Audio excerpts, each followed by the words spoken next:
Hello everybody, welcome to today's edition of Daf Yomi. Today's Daf is 10a of Shevuot, so let's dive straight in.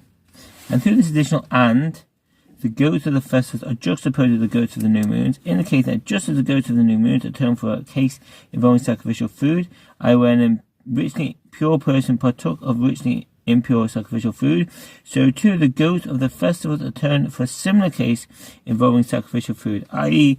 where a richly impure person partook of richly pure sacrificial food.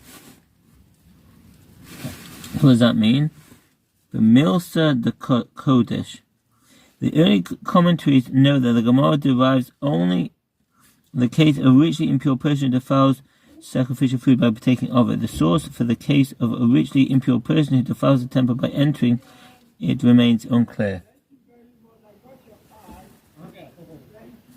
Tosafot Arosh suggests that since in all other cases, i.e. where there is awareness at the beginning but not at the end, or the end but not at the beginning, the same means of atonement is used for both the defiling of the temple and the defiling of sacrificial foods. It is logical that also in this case, i.e. where there is no awareness either at the beginning or at the end, the same means of atonement will apply to both. The Ritva suggests that the Gemara might be relying here on that which it derived in 7b from the verse, she may not touch any sacred item and she may not enter the temple, Leviticus 12:4, i.e. that the temple is juxtaposed with sacrificial food, such that the halacha that apply to one who also apply to the other.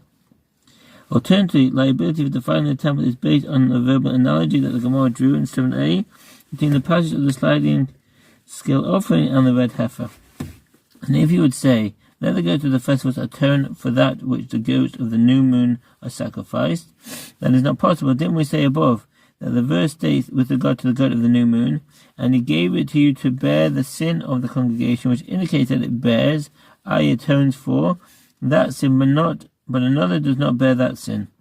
And if you would say that the goats of the festivals atone for that which the goat of Yom Kippur is brought, the Gemara suggests that the goats of the festival should atone for that which the external goat of Yom Kippur atones, i.e. for the defiling of the temple, in which one has no awareness at the beginning, but does have awareness at the end, says Rashi. That is not possible. Didn't we say above that the verse states with regard to the goat of Yom Kippur, Aaron shall bring atonement upon its corners once a year, Exodus 30:10. The emphasis on once a year teaches that this atonement for this case should be only once a year. The Gemara explains, it must be that the goats of the festival atone for cases of defiling of the temple of sacrificial foods in which one did not have awareness, neither the beginning nor the end, because if not, for what other matter involving sacrificial